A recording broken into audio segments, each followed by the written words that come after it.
Hello दोस्तों, आप सब लोग कैसे हैं? मैं उम्मीद करता हूँ कि आप सब लोग अच्छे होंगे। आज मैं फिर से वॉइस लेकर आए हैं और इसमें आज मैं ये बताऊंगा कि एक्टिव से पैसिव कैसे बनाए जाते हैं, जिसके अंतर्गत हम सबसे पहले प्रेजेंट इंडेफिनिट को एक्टिव से पैसिव बनाएंगे। हम लोगों का ये वॉइस के ऊपर तीसरा तीसरा लेक्चर है, तीसरा वीडियो है। आप लोग अगर हमारे वॉइस के ऊपर 2 वीडियो को देखे होंगे, तो मैं उम्मीद करता हूं कि आप सब लोग इसके आगे भी अच्छे से समझ पाएंगे। तो मैं यहाँ पे आप सबको सबसे पहले प्रेजेंट इंडेफिनिट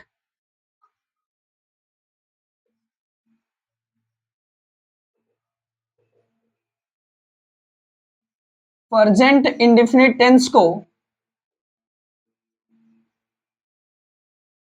प्रेजेंट कॉन्टिन्यूअस में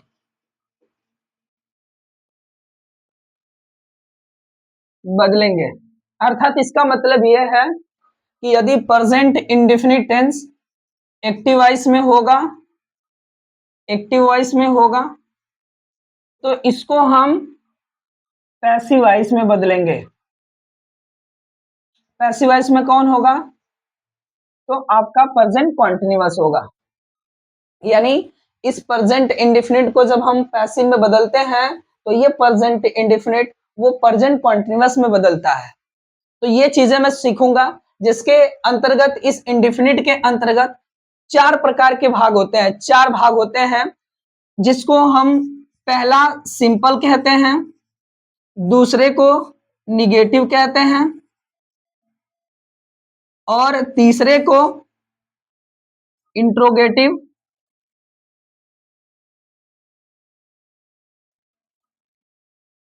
चौथे को इंट्रोगेटिव निगेटिव।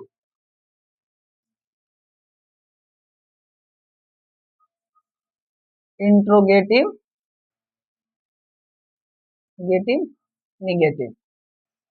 यदि हम इन चारों को पढ़ लेंगे इंडेफिनिट के अंतर्गत तो हमारा पूरी तरह से प्रेजेंट इंडेफिनिट का समाप्त हो जाएगा। तो इसको बताने से पहले मैं आपको एक बार फिर से बता दूं कि जब तक मैं इसको स्टार्ट करूं तब तक आप इससे पहले 2 वीडियो के जितने भी बातें बताया, लिखवाया, आपको समझाया, वो चीजें एक बार देख लें, ताकि जो कुछ भी मैं यहाँ पे करूंगा वो आपको बेहतर तरीके से समझ में आए। तो हम इसके अंतर्गत जैसा कि इस प्रेजेंट इंडेफिनिट का हिंदी देख लेते हैं। इसका हिंदी होता है वर्तमान अनिश्चित काल।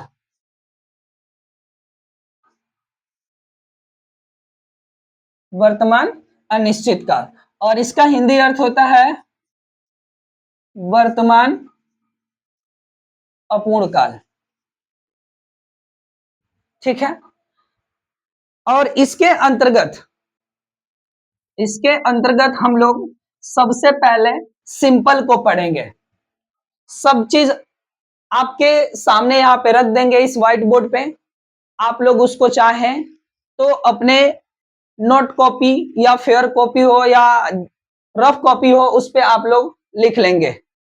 ठीक है। तो सबसे पहले हम स्टार्ट करते हैं सिंपल को, अर्थात प्रेजेंट इंडेफिनिट के अंतर्गत सिंपल वाक्यों को एक्टिव से कैसे पैसिव बनाते हैं, ये चीजें मैं बताऊंगा। और इसको बनाने से पहले, कोई भी एग्जांपल लेने से पहले मैं आपके सामने उसका स्ट्रक्चर रख देंगे, ताकि आपको देखकर समझ में आए कि मैं क्या क्या किया हूं।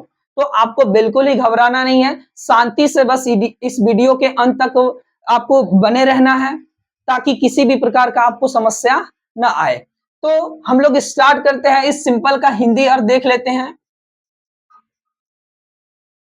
साधारण। ठीक है ना। तो हम सबसे पहले स्ट्रक्चर लिखेंगे, स्ट्रक्चर। और स्ट्रक्चर का यहाँ हिंदी अर्थ होता है बनावट। ठीक है ना। तो इसका स्ट्रक्चर लिखेंगे। सबसे पहले हम सिंगुलर सब्जेक्ट के लिए लिखेंगे। किसके लिए लिखेंगे? सबसे पहले सिंगुलर सब्जेक्ट के लिए। बाय द वे किसी भी सेंटेंस में बस दो ही प्रकार के सब्जेक्ट आते हैं जिसको हम सिंगुलर और प्लूरल के नाम से जानते हैं। यही दोनों किसी भी सेंटेंस में आकर सब्जेक्ट का स्थान लेते हैं। तो सबसे पहले मैं एक्टिव वॉइस के हम सिंगुलर सब्जेक्ट के लिए स्ट्रक्चर बता देते हैं, एक्टिव वॉइस का स्ट्रक्चर कैसे होगा। और सेकेंड टाइम में मैं ये बता दूंगा आप सबको कि प्लूरल सब्जेक्ट अगर किसी टेंस में आते हैं, चाहे वो इंडिफिनिट हो या कंटिन्यूअस हो या परफेक्ट हो या परफेक्ट कॉन्टिन्यूअस हो, तो उसके लिए मैं कैसे नियम बनाया जाए कि इस इंडिफिनिट के लिए अलग स्ट्रक्चर, कंटिन्यूअस के लिए अलग स्ट्रक्चर, परफेक्ट के लिए अलग स्ट्रक्चर। तो वो चीजें मैं आगे बताता रहूंगा। फिलहाल आपको ये देखना है कि यदि प्रेजेंट इंडिफिनिट में अगर कोई सब्जेक्ट सिंगुलर हो तो उस समय हम एक्टिव वॉइस का स्ट्रक्चर कैसे बनाएंगे या उसका हम एक सेंटेंस का रूप कैसे देंगे, ये सीखना है। उसके बाद सेकेंड टाइम में मैं ये आपको बताऊंगा कि जब सब्जेक्ट प्लूरल होगा तो उसको हम लोग कैसे बनाएंगे, एक एग्जाम्पल बनाना होगा तो किस चीज का हम उपयोग करेंगे, इसमें क्या क्या चीजें होती हैं, वो सारी चीजें मैं आपको बताऊंगा। तो सबसे पहले यहाँ पे सिंपल सिंपल का देखेंगे तो हम यहाँ पे लिख देते हैं सिंगुलर सब्जेक्ट। सिंगुलर सब्जेक्ट के लिए, ठीक है ना। इस सिंगुलर सब्जेक्ट के लिए क्या होता है स्ट्रक्चर? तो सबसे पहले सब्जेक्ट, उसके बाद मेन वर्ब की फर्स्ट फॉर्म, उसके बाद एस और ई एस, फिर ऑब्जेक्ट, फिर यहां अदर, लास्ट में फुल स्टॉप। ये आपका सिंगुलर सब्जेक्ट के लिए स्ट्रक्चर है। जब आप प्रेजेंट इंडेफिनिट का कोई एग्जाम्पल बनाएंगे जिसमें सिंगुलर सब्जेक्ट का प्रयोग हो तो उस सेंटेंस को हम इस बेस पे बनाएंगे। सबसे पहले सब्जेक्ट लिखेंगे, मेन वर्ब लिखेंगे, मेन वर्ब के अंत में एस और यस लगाएंगे, फिर ऑब्जेक्ट लिखेंगे, फिर अदर लिखेंगे। अब बाय द वे ये सोचना है कि ये सब कम से कम एक्टिव से पैसिव बनाने के लिए इतने कम से कम होने जरूरी है। यानी बिना ऑब्जेक्ट का कोई भी एक्टिव से पैसिव नहीं बना सकता है और ना ही तो बनता है। बिना ऑब्जेक्ट का कोई भी पैसिव नहीं बनेगा। तो आपको कम से कम स्ट्रक्चर के अंतर्गत ये चीजें आपको देखना है कि हमें सब्जेक्ट से लेकर ऑब्जेक्ट तक जरूर सेंटेंस को पूरा करना है। इधर अदर लिखे या ना लिखे उससे कोई मतलब नहीं है, बट एक्टिव से पैसिव वॉइस बनाने के लिए आप सबको यानी ऑब्जेक्ट लिखना यानी बहुत ही जरूरी है, ठीक है ना। तो ये किसके लिए हो गया? सिंगुलर सब्जेक्ट के लिए। अब यहाँ पे आपको एक चीज दिख रहा है, यहाँ एस और ई एस ये दो लगाने पड़ रहे हैं आपके वर्ब में। तो आपका सवाल ये बनता होगा कि सर इतना बता देते कि ई एस कब लगाना है और एस कब लगाना है और ये लगाया क्यों जाता है, आप लोगों का ये क्वेश्चन बनता होगा। तो ध्यान से सुनिए, मैं वही आपके संदेह को क्लियर करने के लिए मैं आपके सामने आया हूं और इसीलिए मैं अपने चैनल का नाम रख दिया हूं आस्क डाउट्स बाय राजन, यानी अपनी संदेह को मुझसे पूछिए, मैं बताने के लिए आपके सामने ही खड़ा हूं, ठीक है ना। तो आपको किसी भी प्रकार का कोई समस्या होने वाला नहीं है, बस आप इस वीडियो के अंत तक बने रहिए अपने कलम और कॉपी के साथ, ठीक है। तो अब सुनिए ध्यान से, आप लोगों को यह देखना है कि एस और यस लगाते क्यों है। तो इसके लिए पहले क्लियर कर लेते हैं हम लोग कि एस और यस लगाते क्यों है। तो ध्यान से सुनिएगा, दुनिया की सारी वर्ब प्लूरल होती हैं और सब्जेक्ट कौन सा रहेगा? सिंगुलर रहेगा। तो उस मेन वर्ब को सिंगुलर बनाने के लिए हम एस और यस का प्रयोग करते हैं। क्लियर? फिर से एक बार, दुनिया की सारी वर्ब प्लूरल होती हैं और उनको एक वचन बनाने के लिए, सिंगुलर बनाने के लिए हम एस और यस का प्रयोग करते हैं, राइट। सेकेंड क्या होता है कि अब हम लोगों के दिमाग में ये क्वेश्चन बनते हैं, ये प्रश्न बनते हैं कि सर इतना बता दीजिए, ये तो मुझे पता चल गया कि हम लोग क्यों ये एस और यस लगाते हैं, लेकिन सर मुझे ये भी बता दीजिए कि एस कब लगाया जाता है और ई एस कब लगाया जाता है। तो इसको भी बहुत ध्यान से सुनिएगा। मेन वर्ब के अंत में देखिएगा कि क्या हमें O, S H, S, C H और एक्स तो नहीं आते हैं। यदि किसी भी मेन वर्ब के अंत में O, S H, S, C H, X अगर आ जाता है तो उस समय हम लोग यस का प्रयोग करते हैं। एग्जाम्पल देख लेते हैं, जैसे जैसे में क्या देखना है, बिल्कुल आपको आपका डाउट क्लियर हो जाएगा, बस आप शांति से बैठे रहें और इस वीडियो को अंत तक देखें। जैसे अभी आप एक वर्ब लिखते हैं टीच, देख पा रहे हैं, टीच मीन्स होता है पढ़ाना। तो यहाँ पे टीच जो मैंने लिखा है, इस वर्ब के अंत में क्या है, ch। तो जब इसको हम सिंगुलर बनाएंगे तो ये आपका बन जाएगा टीचेस। समझ गया। फिर सेकेंड टाइम देख लेते हैं गो, और गो के अंत में भी आप देख पा रहे हैं तो ओ आया है, जबकि मैंने बताया कि अगर देखना कि मेन वर्ब के अंत में अगर ये पांचों में से कोई भी एक आ जाता है तो उसमें ईएस का प्रयोग करते हैं। तो इसमें गो है ना, गो के अंत में भी क्या आया है, ओ आया है, तो इसलिए मैं इसमें जब हम ईएस लगाएंगे तो ये गोज बन जाएगा। ठीक है, समझ गए। अब सेकेंड टाइम में देख लेते हैं, और इसी तरह से एक और वर्ब ले लेते हैं जिस वास, वास मीन्स धोना। ये इस वर्ब को देखेंगे ध्यान से तो इसके अंत में भी क्या आया है, एसएच आया। तो इसमें भी अगर इसको सिंगुलर बनाएंगे तो क्या बन जाएगा, क्या बनेगा, तो ये बन जाएगा वासेस। ठीक है ना, समझ गए। तो ये होता है स्ट्रक्चर। अब हम देख लेते हैं कि इसका एग्जाम्पल बनाते समय हम जब एग्जाम्पल एक्टिव से जब पैसिव कराएंगे तो आपको बताएंगे कि नहीं ऐसे एग्जाम्पल बनाना। ये स्ट्रक्चर आपके सामने रहेगा, अगर आप अपने कॉपी में नोट करेंगे तो ठीक है, नहीं तो ये व्हाइट बोर्ड पे ही स्ट्रक्चर आएगा ताकि आपको किसी भी प्रकार का कोई दिक्कत ना हो। ठीक है ना। और अब हम कौन किसके लिए लिख लेते हैं, प्लूरल के लिए, प्लूरल सब्जेक्ट के लिए लिख ले रहे हैं। ठीक है ना, क्या होगा, सब्जेक्ट होगा, सब्जेक्ट के अंतर्गत फिर उसके बाद मेन वर्ब की फर्स्ट फॉर्म होगी, उसके बाद ऑब्जेक्ट होगा, उसके बाद अदर होगा, और लास्ट में फुल स्टॉप। इसमें किसी भी प्रकार का कोई भी परिवर्तन नहीं किया जाता है, जो वर्ब की फर्स्ट फॉर्म होती है उसी को बस लिख दिया जाता है। क्यों, क्योंकि वो वर्ब प्लूरल होती है और यहाँ पे सब्जेक्ट भी क्या होगा, प्लूरल होगा। समझ पा रहे हैं ना। ये सारे स्ट्रक्चर जितने भी मैंने लिखवाया है, ये दोनों स्ट्रक्चर किसका है, एक्टिव वॉइस का है। ये एक्टिव वॉइस का स्ट्रक्चर है। तो अगर बाय द वे इसकी जरूरत कब पड़ती है, जब आपको कोई व्यक्ति, कोई आपका गांव का या आपका भाई अगर पूछ देगा कि आप एक्टिव वॉइस का एग्जाम्पल खुद बनाओ और उसको पैसिव भी बनाओ, तो उस समय आपको इसकी आवश्यकता पड़ेगी। जब आप सिंगुलर सब्जेक्ट लेंगे तो इसकी आवश्यकता पड़ेगी, यदि आप प्लूरल सब्जेक्ट लेंगे तो इसकी आवश्यकता पड़ेगी।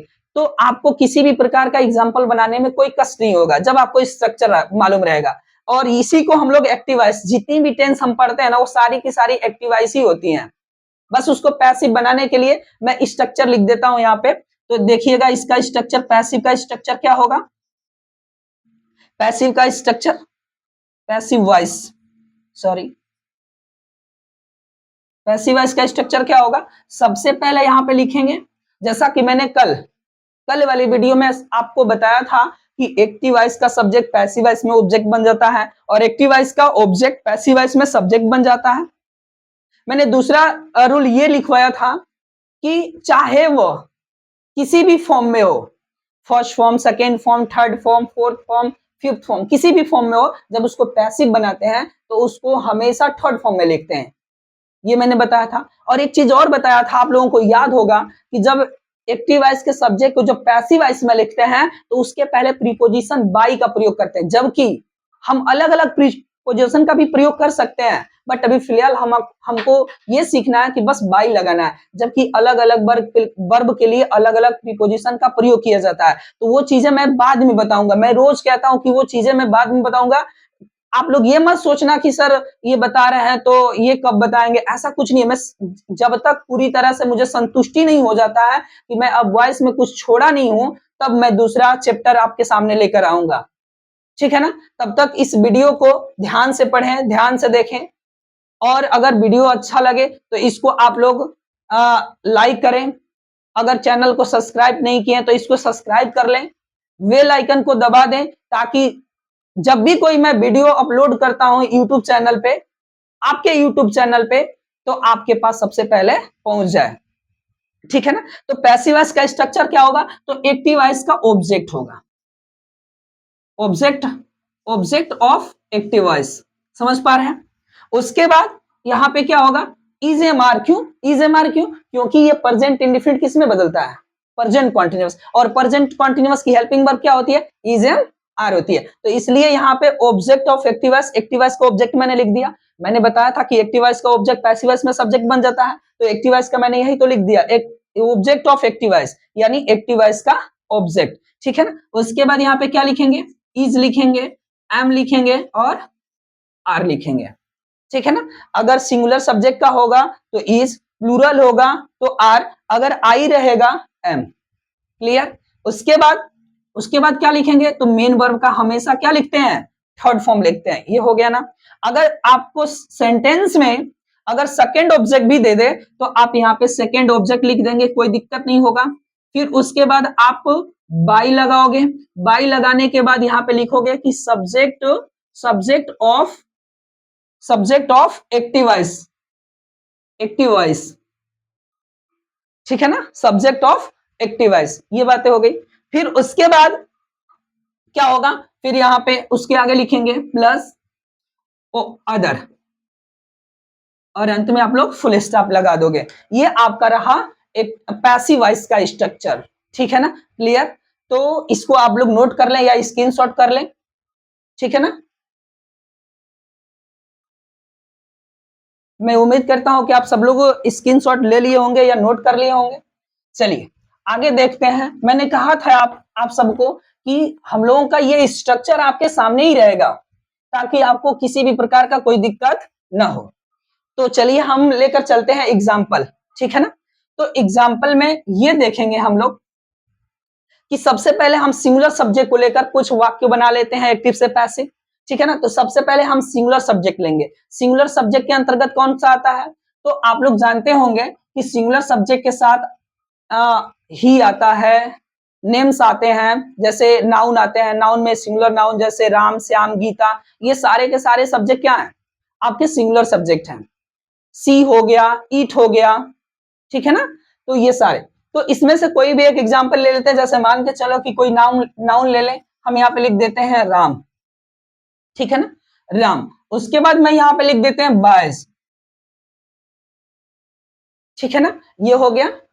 उसके बाद यहाँ पे देखेंगे, सबसे पहले इसको पहले समझिए, ये मैंने मेन वर्ब की फर्स्ट फॉर्म लिख दी बाय, ठीक है ना। उसके बाद मैं इसमें एस और एस लगाना है, तभी तो वो सिंगुलर बनेगा। अब यहाँ पे देखेंगे कि ये मेन वर्ब के अंत में क्या आया, वाई, इसमें से कोई एक आया है, नहीं आया, तो इसमें क्या लगाना है, सिर्फ क्या लगा देना है, एस लगा देना है, ठीक है ना। तो आप लोग यहाँ पे एस लगा देंगे, हो गया ना। उसके बाद यहाँ पे क्या लिखना है, ऑब्जेक्ट। हमने बताया कि आप इसको लिखो या ना लिखो, लेकिन आपको एक्टिव वॉइस में ऑब्जेक्ट लिखना जरूरी है, क्योंकि बिना ऑब्जेक्ट का पैसिव बनेगा ही नहीं, ठीक है ना। तो आप लोग अब देखिए यहाँ पे क्या है, ऑब्जेक्ट मैंने मेन वर्ब लिख दिया, ऑब्जेक्ट लिखना है, तो राम वाज लिख दिया। उसके बाद मुझे कोई भी एक लिखना है, तो यहाँ पे लिख देंगे एटवाय, इटवाय लिख देंगे, ठीक है ना। ये आपका क्या हो गया, सेंटेंस एक बन गया जिसमें ऑब्जेक्ट का भी प्रयोग हो गया। अगर बस इतना ही पे रोकना चाहते हैं तो बस फुल स्टॉप लगा देंगे। ये बना ना एक एक्टिव वॉइस का एक एग्जांपल, जो कि प्रेजेंट इंडेफिनिट है। मैंने प्रेजेंट इंडेफिनिट की पहचान बताया था, एस और ईएस से की जाती है, इसमें एस आया ना, आराम से आप पहचान लेंगे कि ये प्रेजेंट इंडेफिनिट का। इसीलिए तो मैंने बताया कि इसको पढ़ने से पहले मैं कुछ चीजों के बारे में बता दूं जो सबसे इंपॉर्टेंट रहेगा इस वॉइस के लिए। तो इसीलिए मैं इसको पढ़ाने से पहले मैं आपको कुछ नियम को बता दिया था, उसके कुछ महत्वपूर्ण भाग को बता दिया था कि ये वाला आपको सबको याद करना है, ठीक है ना। तो यहाँ पे ये एक सेंटेंस बनके तैयार हो गया जो कि एक्टिव वॉइस है, एक्टिव वॉइस। अब इसको जब पैसिव वॉइस में बनाएंगे, पीवी में बनाएंगे, तो कैसे बनाएंगे, हम इसका उपयोग करेंगे। सबसे पहले क्या लिखेंगे, ऑब्जेक्ट ऑफ एक्टिव वॉइस। तो आप लोग पहचान पा रहे हो कि इस सेंटेंस में ऑब्जेक्ट क्या है, और टॉय है। तो यहाँ पे क्या लिखेंगे, सबसे पहले एक्टिव वॉइस का सब्जेक्ट ऑब्जेक्ट लिखेंगे, तो यहाँ पे क्या लिखेंगे, अ टॉय, राइट। उसके बाद इसमें से कोई एक हेल्पिंग वर्ब लिखेंगे सब्जेक्ट के अनुसार। यहाँ पे सब्जेक्ट क्या है, अ टॉय है, तो अ टॉय जो है ये सिंगुलर है, तो सिंगुलर के लिए हेल्पिंग वर्ब क्या लगाएंगे, इज, तो यहाँ पे हम इज लगा दिए, ठीक है ना। उसके बाद ये वाली यहां तक मैंने कर लिया। उसके बाद मेन वर्ब की क्या लिखेंगे, थर्ड फॉर्म। तो बाय का क्या होता है, बाय का थर्ड फॉर्म क्या होता है, बॉट, BOUGHT, बॉट हो गया ना। उसके बाद सेकेंड ऑब्जेक्ट है, नहीं है, उसके बाद क्या लिखेंगे, बाय लिखेंगे, बाय लिख दिए। बाय लिखने के बाद आप एक सब्जेक्ट ऑफ एक्टिव वॉइस लिखेंगे, तो सब्जेक्ट ऑफ एक्टिव वॉइस क्या है? राम है। तो राम एक नाउन है, तो नाउन का हम एडजेक्टिव रूप नहीं लिखते हैं, राम को रामी लिख देते हैं। अगर कोई प्रोनाउन होगा तो प्रोनाउन का हम ऑब्जेक्टिव रूप लिखेंगे, यदि कोई नाउन होगा तो उसको ऑब्जेक्टिव रूप नहीं लिखेंगे। समझ पा रहे हैं ना? तो ये हो गया इतनी बात। एग्जाम्पल समझ में आया? मैं उम्मीद करता हूं कि आप सबको ये वीडियो बहुत अच्छा लग रहा होगा, क्योंकि जो चीजें मैंने बताया है अगर वो आपको याद होगा तो समझिए कि ये चैप्टर जो है आपके लिए एकदम मक्खन हो जाएगा, ये मैं दावे के साथ कह रहा हूं। बट आपको इस वीडियो के अंत तक बने रहना है, ठीक है ना? तो ये हो गया। फिर हम एक एग्जांपल ये भी ले लेते हैं जिसमें सेकंड ऑब्जेक्ट हो, ठीक है ना? तो यहां पे मैंने लिख दिया, चलो एक सेकंड ऑब्जेक्ट क्या है? सेकंड ऑब्जेक्ट ये है कि माई टीचर टीचेज। अब इसमें टीचेज मैंने क्यों लिख दिया? ये जो सब्जेक्ट है ना ये सिंगुलर है, और सिंगुलर सब्जेक्ट के साथ वर्ब भी क्या रहेगा? सिंगुलर रहेगा। ये वाला हटा दोगे तो ये टीच जो कि प्लूरल है, इसमें ईएस लगा दोगे, ये सिंगुलर बन गया। सब्जेक्ट भी सिंगुलर और मेन वर्ब भी सिंगुलर, तो इन दोनों की कॉम्बिनेशन बनने, इसलिए ये सही है। तो यहाँ पे स्ट्रक्चर मैंने सबसे पहले सब्जेक्ट लिखा, उसके बाद मेन वर्ब लिखा, मेन वर्ब में एस और ईएस लगाया क्योंकि इसके अंत में सीएच आया। एक ऑब्जेक्ट की आवश्यकता पड़ रही है जिसमें हम दो ऑब्जेक्ट लेंगे, एक इनडायरेक्ट ऑब्जेक्ट लेंगे और एक डायरेक्ट ऑब्जेक्ट लिखेंगे। तो सबसे पहले मैंने कल वाली वीडियो में आपको बताया था कि दो तरह के ऑब्जेक्ट होते हैं, एक इनडायरेक्ट और एक डायरेक्ट ऑब्जेक्ट, ठीक है ना? तो इनडायरेक्ट को सबसे पहले लिखते हैं और डायरेक्ट ऑब्जेक्ट को बाद में लिखते हैं। लेकिन अगर हमें इन डायरेक्ट को पहले लिखना हो और इनडायरेक्ट को बाद में लिखना हो तो इनडायरेक्ट से पहले हम उचित प्रीपोजिशन का प्रयोग करते हैं। अगर आप सब वाक्य में मेन वर्ब के बाद अगर इनडायरेक्ट ऑब्जेक्ट लिखते हैं तो आपको कोई भी किसी भी प्रकार का प्रीपोजिशन नहीं लगाना होगा। लेकिन आप जब डायरेक्ट इस ऑब्जेक्ट को सबसे पहले लिख देते हो तो इनडायरेक्ट से पहले आप क्या लिखोगे? प्रीपोजिशन लिखोगे। तो हमें उतना सब करने से पहले हम लोग आसान ही पहले समझ लेते हैं, ठीक है ना? तो यहाँ पे टीचर्स हो गया, उसके बाद ऑब्जेक्ट क्या हो गया? यानी माई टीचर टीचेस मी, ठीक है ना? मी हो गया जो कि इनडायरेक्ट ऑब्जेक्ट है, ठीक है ना? उसके बाद क्या पढ़ाता है बताओ? द इंग्लिश, ठीक है ना? इंग्लिश, और लास्ट में क्या लगा दोगे? फुल स्टॉप लगा दो। समझ पा रहे ना? ये एक हमारा क्या बन गया? एक्टिव वॉइस का एक सेंटेंस बन गया, और इसको हमको क्या बनाना है? पैसिव वॉइस में बनाना है, ठीक है ना? तो जैसा कि मैंने आपको बताया था कि इसके दो तरह के पैसिव बन जाएंगे। पहला हम इनडायरेक्ट ऑब्जेक्ट को लेकर भी बना लेंगे, दूसरा हम इस डायरेक्ट ऑब्जेक्ट को भी लेकर हम पैसिव बना लेंगे। तो जिसमें आप चाहे इनडायरेक्ट को लेकर बनाए या डायरेक्ट को लेकर बनाएंगे कोई दिक्कत नहीं होगा, या दोनों तरह से बना लेते हैं। तो सबसे पहले मैं यहाँ पे लिखता हूं, यानी ये वाला, समझ पा रहे हैं ना? इसको लेकर यहाँ पे बनाते हैं तो ये ऑब्जेक्टिव रूप में है। जब इसको आप सब्जेक्ट की जगह पे लिखोगे तो ये बनेगा आई, क्योंकि आई का ही ऑब्जेक्टिव रूप होता है मी। हो गया ना? उसके बाद मैंने सब्जेक्ट लिख दिया। सब्जेक्ट लिखने के बाद इसमें से कोई एक ही हेल्पिंग वर्ब लिखेंगे जो कि क्या होगा? एम। उसके बाद यहाँ पे देखेंगे तो मेन वर्ब की थर्ड फॉर्म, इसमें क्या है? इसमें टीचेज है, तो टीच का थर्ड फॉर्म क्या होता है? टॉट। तो इसकी स्पेलिंग होती है TAUGST, टॉट, ठीक है? उसके बाद सेकेंड ऑब्जेक्ट इसमें क्या है? द इंग्लिश है, तो इंग्लिश को यहाँ पे इंग्लिश लिख देंगे, ठीक है ना? उसके बाद इंग्लिश लिख देंगे। उसके बाद यहाँ पे आप कोई बच्चा नहीं है ना, उसके बाद क्या लिखेंगे? बाय लिखेंगे, ठीक है ना? बाय लिखने के बाद क्या लिखेंगे? सब्जेक्ट ऑफ एक्टिव वॉइस, ठीक है ना? Subject of active voice, active voice का सब्जेक्ट क्या है? My teacher. तो माय टीचर से पहले मैंने बाय लगा दिया, और बाय लिखने के बाद मैं यहाँ पे क्या लिख दिया? माय टीचर, जो कि एक खूबसूरत सा पैसिव बनके तैयार हो गया, जिसमें हम लोग क्या किसका उपयोग किए हैं? यानी इनडायरेक्ट ऑब्जेक्ट का उपयोग करके मैं एक्टिव से पैसिव वॉइस बनाया है, ठीक है ना? सेकंड देख लो एक बार, डायरेक्ट ऑब्जेक्ट को लेकर देख लो। तो यहाँ पे लिखोगे कि द इंग्लिश, उसके बाद यहाँ पे इसमें इसके लिए क्या लगाएंगे? इज लगाएंगे। बाकी सब यहाँ से यहाँ तक ये पूरा का पूरा वही रहेगा, ठीक है ना? इसके जगह पे बस आपको क्या लिख देना है? मी लिख देना है। उसके बाद यहाँ पे बाय लिखना है, उसके बाद यहाँ पे माई टीचर लिख देना है, जो कि दोनों तरह से मैंने आपको बता दिया, ठीक है ना? तो ये इस तरह से बनाए जाते हैं। तो मैं उम्मीद करता हूं कि ये सारी चीजें आपको आ रही होगी, ठीक है ना।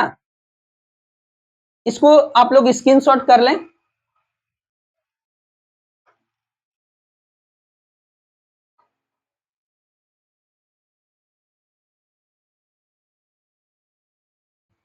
मैं उम्मीद करता हूं कि आप सब लोग इसका स्क्रीनशॉट ले लिए होंगे।